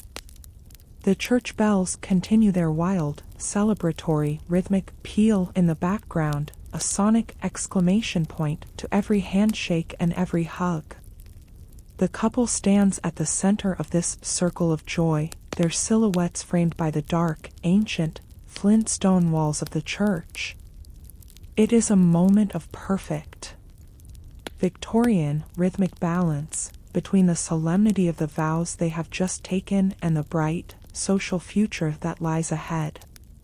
The best man checks his silver half-hunter watch, a sharp, rhythmic, metallic click, signaling that the time for congratulations must now yield to the journey ahead.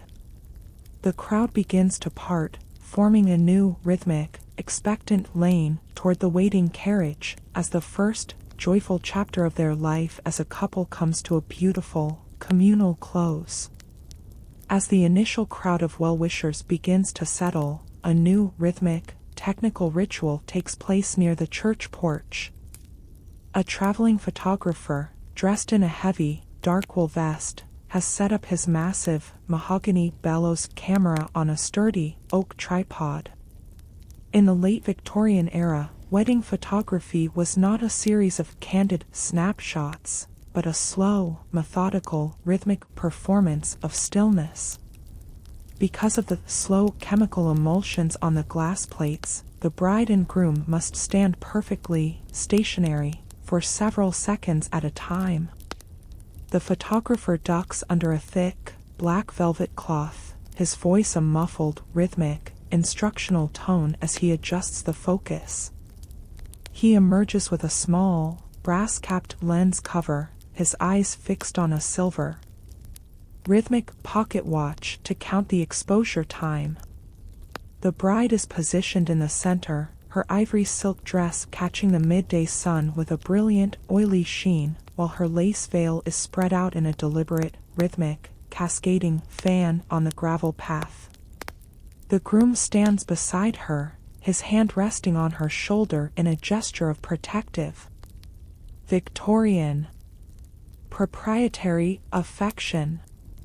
They must remain like statues, their breath held, their eyes fixed on a distant, stationary point on the horizon, to avoid any blur in the final image. Around them, small, rhythmic pockets of conversation continue as the guests discuss the fine, microscopic details of the ceremony. You can hear the soft, rhythmic clinking of the photographer's glass plates as he slides them into the dark slide holder, a mechanical, industrial sound in the ancient, stone churchyard. This photography session was a mark of status, a way for the village family to create a permanent, rhythmic, visual history that would be framed and hung in the parlor for generations. The air is filled with the scent of collodion, a sharp, metallic, chemical smell that mixes strangely with the sweet, botanical fragrance of the wedding lilies. Once the final plate is exposed, the photographer offers a sharp, rhythmic, professional nod, and the spell of stillness is broken. The best man steps forward, his leather boots making a confident, rhythmic crunch-crunch as he leads the couple toward the waiting carriage at the LYCH gate. The carriage, a polished, black-painted Victoria, has been decorated for the journey with a touch of traditional, Victorian, boisterous flair. The guests have tied small, rhythmic, silver satin ribbons to the carriage lamps, and sprigs of fresh, white heather and myrtle are tucked into the leather harnesses of the horses. There is an old, rhythmic, folkloric tradition taking place at the back of the vehicle, where a pair of old shoes has been tied to the axle with lengths of hempen twine. In the 1880s, this was believed to bring good fortune and long life to the couple, the rhythmic, jumping clatter of the shoes against the road serving as a charm against ill luck. The groom assists the bride into the carriage, his movements slow, rhythmic, and careful, ensuring the heavy, cream-colored train of her dress is fully tucked inside the leather-lined interior. He sits beside her, his tall, silk plush hat held in his lap, as the coachman takes up the long, rhythmic, braided leather reins. The driver gives a short, sharp, rhythmic whistle, and with a gentle, forward lurch, the carriage begins to move. The sound is a magnificent, layered, rhythmic orchestra of movement, the clop-clop of the matched bay horses, the rumble of the iron-rimmed wheels, and the clatter-thump of the lucky shoes trailing behind. The guests gather at the stone wall, their hands waving white, linen handkerchiefs in a synchronized, rhythmic, final farewell. The bride leans out slightly, her hand raised in a slow, rhythmic, regal wave, her gold wedding band flashing brilliantly in the high, midday sun. As the carriage turns the corner of the lane, the sound of the pealing church bells becomes a distant, rhythmic, humming echo across the green fields. The couple is now truly alone for the first time, the private world of the carriage shielding them from the eyes of the village. The motion of the vehicle is a steady, rhythmic, rocking sensation, a calming force after the intense, spiritual gravity of the ceremony. The scenery passes in a slow, emerald green blur, the ancient yew trees, the stone cottages, and the vibrant, foxglove-lined hedgerows of the English countryside. This journey away from the church is the final, rhythmic, symbolic passage of the morning, a movement toward the wedding breakfast and their new, shared life at the farmstead. The lucky shoes continue their rhythmic, jumping dance against the flint road, a sound that will be heard all the way to the end of the village. In this moment, the Victorian ideal of order, tradition, and communal joy is perfectly, rhythmically complete. The carriage arrives at the family farmstead, where the front parlor and the large kitchen have been transformed into a single, rhythmic, celebratory space. In the late 1880s, a village wedding feast was known as the wedding breakfast, regardless of the hour, a tradition reflecting the fact that the couple had been fasting until the ceremony was complete. Long, heavy oak tables have been brought in from the neighboring houses, joined together to form a continuous, rhythmic, communal board that stretches the length of the room. The tables are covered with damask linen cloths, their white, floral patterns starched until they are as stiff and crisp as the bride's own petticoats. Every setting is a study in Victorian, orderly, middle-class pride with mismatched, yet polished, silver-plated forks and heavy, bone-handled knives. You can hear the soft, rhythmic clinking of the willow pattern ceramic plates as the sisters make the final, precise adjustments to the layout. Small, decorative place cards have been handwritten in a neat, rhythmic, copperplate script, ensuring that every aunt, uncle, and neighbor knows their exact, social position at the table. In the center of the long tables, there are iperns, ornate, multi-tiered glass stands filled with fresh, seasonal fruits and trailing ivy vines. The scent in the room is a complex, rhythmic, olfactory tapestry, a mixture of floor wax, lavender water, and the savory, rich aroma of the kitchen fire. The windows are thrown wide, allowing a gentle, rhythmic, summer breeze to flutter the lace curtains and stir the scent of the nearby hayfields. The light is warm, a soft, golden, rhythmic glow that reflects off the polished, mahogany sideboard and the rows of faceted, pressed glass tumblers. There is a sense of stationary beauty in the room, a moment of perfect, domestic, Victorian order before the boisterous, rhythmic energy of the guests arrives.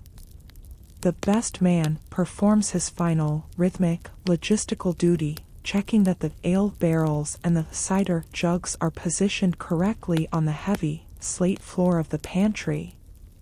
Every detail, from the hand-tied rosemary sprigs on the napkins to the rhythmic tick-tock of the grandfather clock, speaks of a community coming together to honor a new household.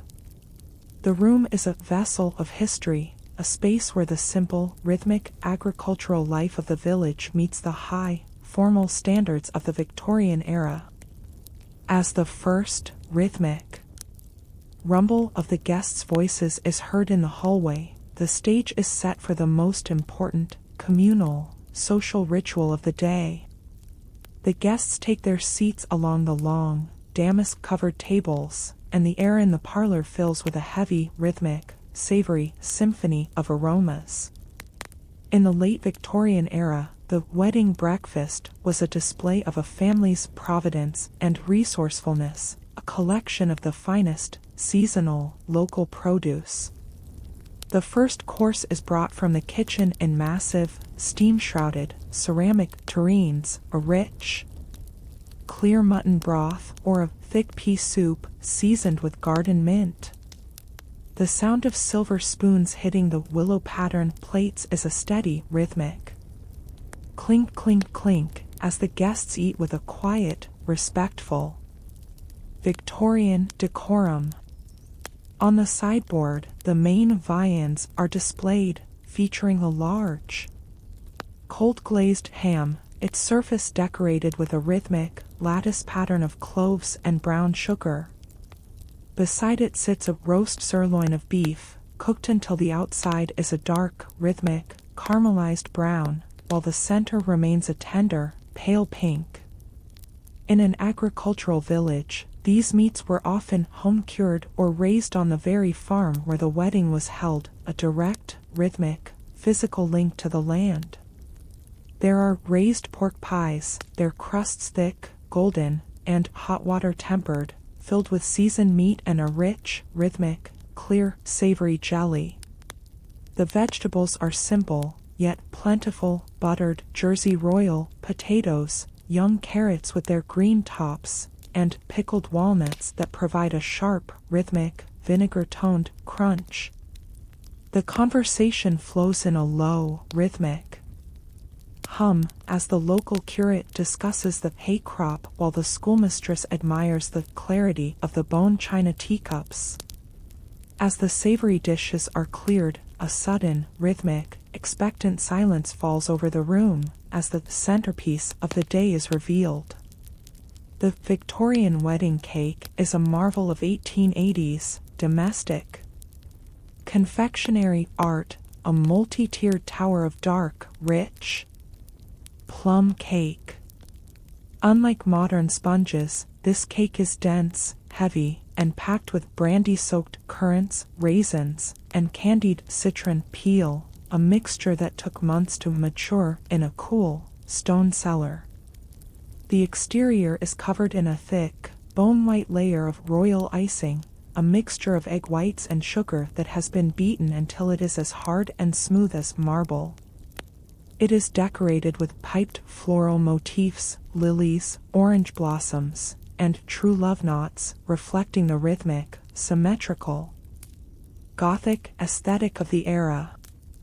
The bride and groom stand together, their hands performing a synchronized, rhythmic, coordinated cut into the stiff, sugary crust.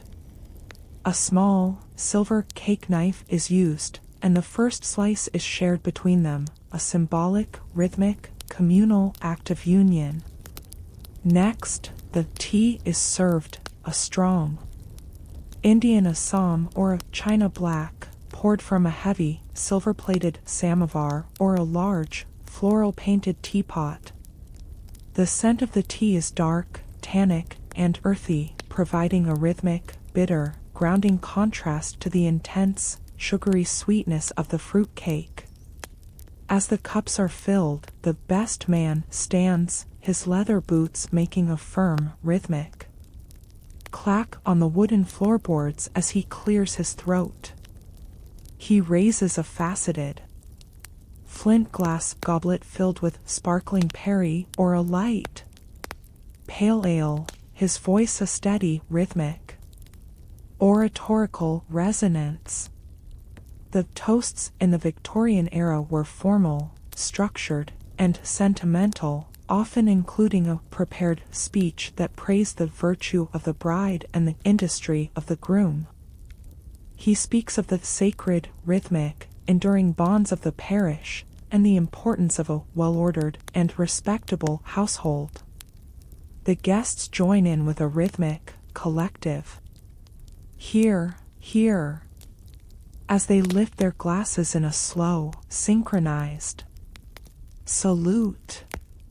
The groom then responds, his words brief, rhythmic, and filled with a quiet, manly gratitude, his hand resting on the back of the bride's chair. There is a feeling of deep, stationary, social security in the room, a moment where the village hierarchy is celebrated through the shared act of eating and drinking. The rhythmic tick-tock of the clock is drowned out by the rising, joyful murmur of laughter and the clinking of teacups against saucers. Small silver paper boxes are passed around, containing tokens of the cake for the guests to take home and place under their pillows, a rhythmic, superstitious tradition to dream of their own future weddings. The feast is more than just a meal, it is a rhythmic, communal validation of the marriage, a way to weave the couple back into the daily fabric of the village after the sacred silence of the church. As the last crumbs of the dark, rich cake are enjoyed, the atmosphere begins to shift, the formal, rhythmic gravity of the breakfast yielding to the lighter energy of the afternoon's music. The formal weight of the wedding breakfast begins to dissolve, replaced by a warmer, more intimate, rhythmic ebb and flow of human connection. In the late Victorian era, the post-meal gathering was a masterclass in social grace, a time where the village hierarchy softened into a shared, communal, rhythmic hum of conversation. In the sun-drenched parlor, the guests have moved away from the long tables, settling into high-backed, button-tufted Victorian armchairs and velvet-covered settees. The laughter is not loud or boisterous, but a series of soft, rhythmic, silver peals that punctuate the quiet, refined atmosphere of the room. You can hear the rhythmic, metallic clink of silver spoons against fine, bone china teacups as the older women engage in quiet, judicious talk of family lineages and upcoming harvests. The men, having retreated to a corner near the polished, mahogany sideboard, speak in low, resonant, rhythmic tones about the price of wool and the reliability of the new iron plows. To a Victorian observer, this conversation was the social weave of the village, a series of small, rhythmic, verbal contracts that reinforce the bonds of the community.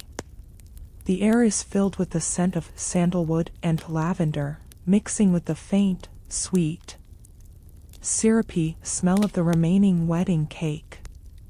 In the corner of the room, a young woman, perhaps the bride's sister, sits at the upright piano, its walnut case polished until it reflects the flickering, rhythmic light of the candles. She opens the heavy, wooden keyboard lid with a soft, rhythmic thud, and the first, delicate notes of a Mendelssohn melody begin to float through the air. The piano, a symbol of middle-class respectability in the 1880s, has a clear, percussive, rhythmic sparkle that brightens the dark wood interior of the house. Soon, she is joined by an uncle or a neighbor, who produces a dark, honey-colored violin from a velvet-lined case. He rubs a block of rosin against the horsehair bow in a quick, rhythmic shish-shish motion, before resting the instrument against his chin. The sound of the violin is a long, sliding, rhythmic lament that weaves in and out of the piano's steady, mechanical pulse. The music is not grand, but intimate, a series of drawing-room ballads and traditional airs that every guest recognizes from their own childhood. The guests do not dance in a formal, rhythmic ballroom sense, but they sway slightly in their seats, their heads nodding in a slow, synchronized, rhythmic approval of the tune. There is a sense of stationary peace, a moment where the industrial, rhythmic clatter of the outside world is kept at bay by the walls of the family home. Small, rhythmic shuffles of feet are heard as the younger children sit on the braided rugs near the musicians, their eyes wide with a quiet, hypnotic, rhythmic fascination. The best man stands near the window, his silver half-hunter watch chain making a tiny, rhythmic, metallic ping against his waistcoat as he moves. He leans down to share a private, rhythmic, jocular comment with the groom, their laughter a sudden, bright burst in the otherwise subdued room. The bride, now without her heavy lace veil, moves through the room with a slow, rhythmic, composed grace, offering a few soft words to each guest. The vibration of the music can be felt in the floorboards, a subtle, rhythmic thrum that grounds the celebration in the very timbre of the house. In this era, live music was the beating heart of a home, a way to express emotion and sentiment within the strict, rhythmic boundaries of Victorian decorum. As the sun begins to dip lower, casting long, rhythmic, amber shadows across the floral-patterned wallpaper, the music shifts to a more somber, reflective melody. The drawing room becomes a vessel of memory where the songs of the past meet the hopes of the newlywed couple's future. The rhythmic clucking of hens in the yard outside and the distant, muffled rumble of a farm cart provide a natural, rhythmic, rural accompaniment to the piano. The conversation dies down for a moment as everyone listens to the violin's final, soaring, rhythmic note that seems to hang in the air like a silver thread. The room is filled with a profound, stationary, communal warmth, a feeling of belonging that only a village wedding can provide. The feast and the music have done their work, turning the formal, rhythmic contract of the church into a living, breathing, emotional reality. As the piano lid is closed with a final, rhythmic, satisfying clack, the atmosphere shifts once more, signaling the time for the final, private departure of the bride and groom.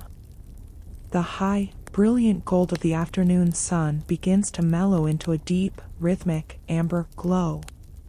In the late Victorian era, the conclusion of a wedding was not marked by a sudden, boisterous end, but by a slow fading of energy as the natural rhythm of the farmstead took over.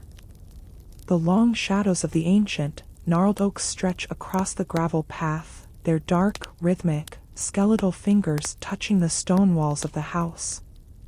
Inside the parlor, the air is heavy and still, smelling of spent candles, lavender water, and the faint, musty sweetness of the remaining fruit cake. The intense, rhythmic, social vibration of the morning has settled into a quiet, stationary, reflective peace. You can hear the distant, rhythmic, muffled lowing of the cattle in the lower pasture, a sound that signals the return to daily labor and the end of the village holiday. The best man stands by the open door, his tall, silk plush hat now held loosely in his hand, as he watches the mist begin to rise from the riverbeds in long, rhythmic, silver veils. To a Victorian mind, the close of day was a sacred, rhythmic, orderly transition, a time for gratitude and the securing of the household for the night. The bride, now wearing her going-away dress of dark, practical, plum-colored wool, stands near the window, her gold band flashing in the soft, rhythmic, fading light. The sound of the house is now a series of small, rhythmic, domestic noises, the clink of a final teacup, the rustle of a silk shawl, and the steady tick-tock of the grandfather clock. The formal, rhythmic contract of the day is now fully absorbed into the history of the family, leaving behind a sense of deep, stationary, social completion. As the first, rhythmic twinkle of a distant star appears in the violet sky, the energy of the wedding begins its final, gentle ebb toward the waiting carriage. As the twilight deepens into a rich, rhythmic velvet indigo, the village of Oakhaven begins to transform. In the late Victorian era, before the widespread arrival of gas or electricity, the nighttime was conquered by the soft, rhythmic, flickering glow of paraffin and colza oil lanterns. One by one, the small, leaded glass windows of the neighboring cottages begin to show a warm, rhythmic amber pulse as the villagers light their lamps for the evening. The lanterns hanging outside the farmstead porch are made of heavy, black-painted wrought iron, their glass panes slightly rippled, casting long, rhythmic, dancing shadows across the gravel path. The scent in the evening air is a mixture of damp, botanical earth, wood smoke, and the sharp, rhythmic, metallic tang of burning oil. The light is not harsh or constant, but a series of small, stationary islands of gold that highlight the textures of the stone walls and the vibrant emerald green moss on the gateposts. You can hear the soft, rhythmic hiss of the wicks as they are trimmed by the best man, a final, practical, methodical task to ensure the path is safe for the departing guests. This lantern light was more than just utility, it was a symbol of vigilance and domestic order in the 19th century countryside. The guests begin to emerge from the warm, candlelit parlor, their silhouettes stark, rhythmic, and formal against the glowing doorway. The goodbyes are not hurried or boisterous, but governed by a strict Victorian, quiet etiquette of departure. There is a slow, rhythmic succession of handshakes and curtsies as each guest offers a final, well-chosen, sentimental blessing to the newlywed couple. The sound of the farewells is a low, rhythmic murmur, a collection of good nights, God bless yous, and safe journeys that carries easily in the still, damp, night air. The bride's mother stands near the stone steps, her lace shawl pulled tight against the evening chill, her voice a soft, rhythmic, trembling whisper as she says her final, private, motherly goodbye. There is a profound, stationary, emotional weight in these partings, as they represent the splitting of one family to form the foundation of another. The men, having donned their heavy wool overcoats and frock coats, touch the brims of their hats in a synchronized, rhythmic, masculine salute. You can hear the rhythmic, metallic clinking of heavy, gold watch chains as the older uncles check the time, their silver half-hunters catching the lantern light with a brilliant, oily flash. Small, rhythmic shuffles of leather-soled boots are heard as the guests move toward the road, their path lit by the swaying lanterns they carry in their hands. These hand lanterns create a rhythmic, moving parade of stars along the dark village lane as the community slowly, methodically returns to its own hearths. The conversation outside is brief and sensible, perhaps a final, rhythmic comment on the beauty of the cake or the steadiness of the groom's vows. In this era, the parting was as ritualized as the arrival, a way to maintain the social boundaries and decorum that defined the village hierarchy. The vibration of the night is a calm, rhythmic, hushed energy, a sharp, peaceful contrast to the celebratory, sonorous bells of the morning. As the last guest disappears into the shadows of the ancient yew trees, the farmstead becomes a vessel of private, stationary, domestic peace. The bride and groom stand together for a moment in the lantern glow, their shadows merged into a single, long, rhythmic, unified shape on the gravel. The scent of the night, a mixture of crushed lavender buds and the cool mist from the meadows, fills their senses, a final, rhythmic, olfactory memory of their wedding day. The best man gives a final, rhythmic nod and turns to extinguish the porch lamp, the light vanishing with a small, metallic click and a wisp of blue smoke. The village is now a collection of distant, stationary, golden glows as each household settles into the quiet, rhythmic, predictable safety of the night. The communal celebration is over, leaving behind a sense of deep, satisfying, social completion that will linger in the memories of the parish for years to come. The rhythmic tick-tock of the hallway clock is now the only sound, marking the first, quiet, private seconds of their new, shared life. The high, brilliant gold of the afternoon sun begins to mellow into a deep, rhythmic, amber glow. In the late Victorian era, the conclusion of a wedding was not marked by a sudden, boisterous end, but by a slow fading of energy as the natural rhythm of the farmstead and the village took over. The long shadows of the ancient, gnarled oaks stretch across the gravel path, their dark, rhythmic, skeletal fingers touching the stone walls of the house in a silent, stationary, evening embrace. The moment of final departure arrives, as the groom assists the bride into the carriage for their journey toward a newly established household. In the 1880s, for many village couples, the honeymoon was not a grand international trip, but a slow, rhythmic, purposeful carriage ride to a nearby cottage or a neighboring farmstead, representing a transition of social status. This was their first, truly private, rhythmic threshold, a movement away from the collective gaze of the parish and into the sanctity of their own domestic sphere. The carriage is the same black brougham from the morning, but now it feels different, its leather interior smelling of old wood, and the faint, sweet, lingering scent of the bride's orange blossoms.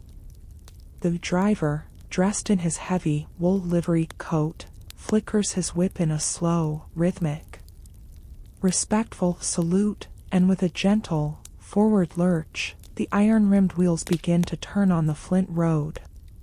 You can hear the rhythmic clop clop clop of the horse's hoofs, a sound that is now hollower and sharper in the still, midnight air of the English countryside. Behind the carriage, the lucky old shoes continue their rhythmic clattering dance against the stones, a sound that gradually, faintly fades into the distance of the valley, signaling a joyful, yet orderly, departure. As they pass the village green, the couple looks out at the familiar, stationary, moonlit silhouettes of the schoolhouse and the blacksmith's forge, landmarks of a life they will now navigate together. The world outside is a study in monochrome beauty, the emerald green fields of the morning now turned to a rhythmic, silvery gray under the high, Victorian moon. The air is cool, carrying the scent of damp, botanical earth, wood smoke from the cottage chimneys, and the sharp, rhythmic, metallic tang of the oil lanterns.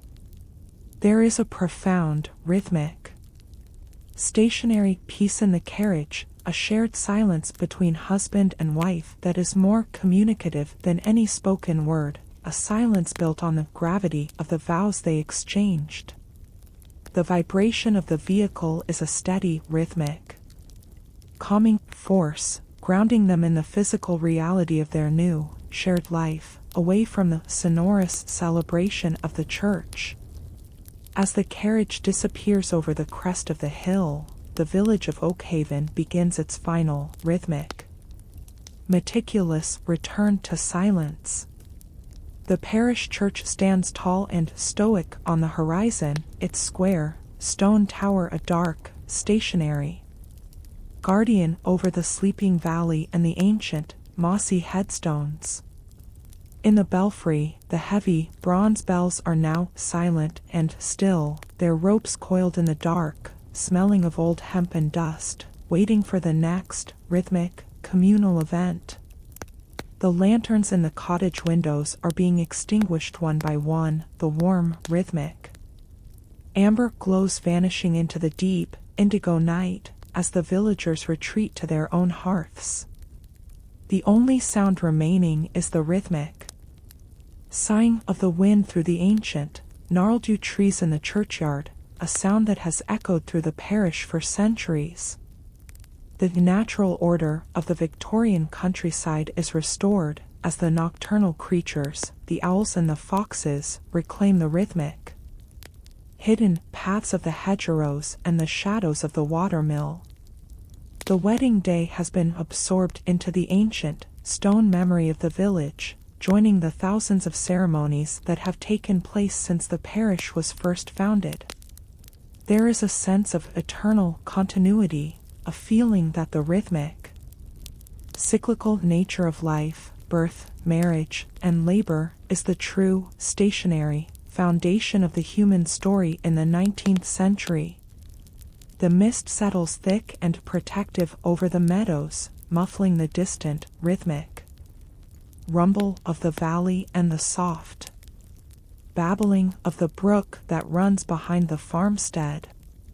Every detail of the evening, from the rhythmic tick-tock of the grandfather clock in the empty parlor to the scent of spent candles, speaks of a day that was lived with intention and respect.